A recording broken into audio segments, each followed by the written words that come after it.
Data breach strategy for negative credit removal. Data breach strategy for negative credit removal. 1.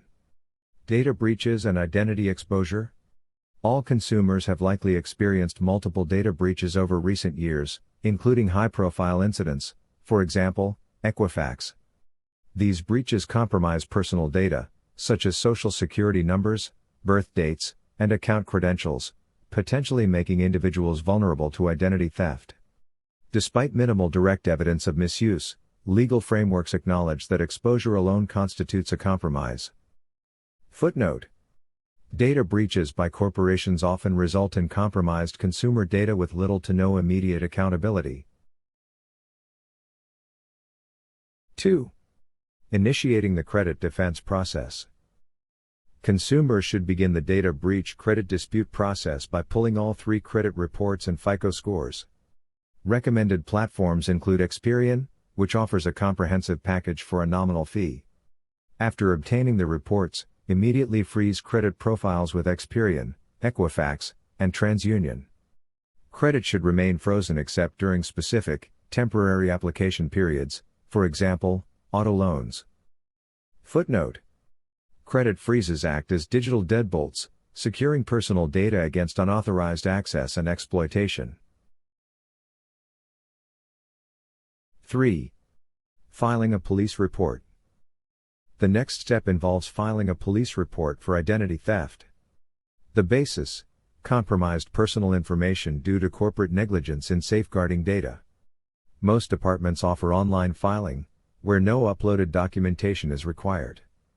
The report should state that the individual's personal information was compromised due to a corporate data breach, classifying the event as identity theft. Footnote: filing a police report transforms a theoretical breach into a documented criminal complaint, granting formal standing. 4. Leveraging the police report in disputes. After obtaining the police report, use it as part of a formal credit dispute package. This package must include a 609 dispute letter, modified to cite identity theft, a copy of government-issued ID2 utility bills, to verify address the police reports, and the full packet by trackable mail. Under federal law, credit bureaus must investigate and resolve such disputes within 30 calendar days. Footnote: when paired with identity theft claims, credit disputes carry federal compliance mandates that agencies cannot sidestep. 5. Scope and limitations.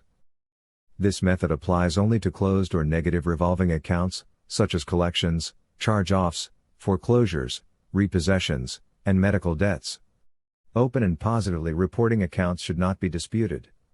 The strategy is not new, however, it is underutilized due to lack of public awareness and cautious dissemination by credit repair circles. Footnote: this backdoor method capitalizes on underused legal channels, converting consumer vulnerability into an actionable remedy. 6. Legal and ethical positioning. The legitimacy of this method hinges on a fundamental fact: data breaches are identity theft events. Filing a police report for such exposure is not fraudulent, it is legally recognized and justified. The FTC and various state-level consumer protection agencies acknowledge these risks as qualifying for identity theft classification.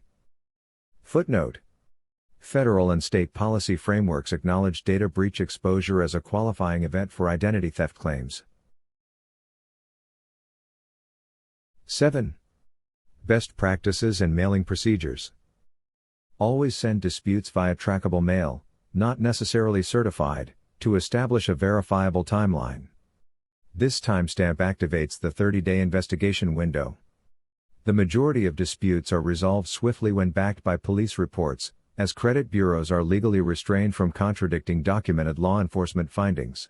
Footnote: trackable mail functions as procedural ballast, triggering mandated timelines for agency response.